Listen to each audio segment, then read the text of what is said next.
Good morning sa lahat. Nag-crave ako ng pansit. Kaya ayan, magluluto ako.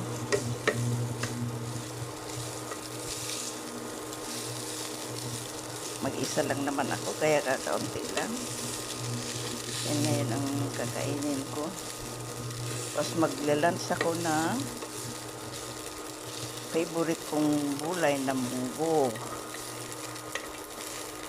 Yan ay munggo is a fiber food din, kaya maganda rin sa kalusugan. Ito naman yung instead of rice, ito na rin yung carbo ko, yung pansit. Kaya okay na ito. Then mamaya maglalaga ako ng saba. Yan ang mga ano ko ngayon.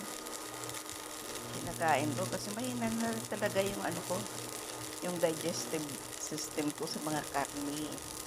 Hindi na kaya ng ano, ng tiyan ko yung mga karne. So, ito, okay na ito guys.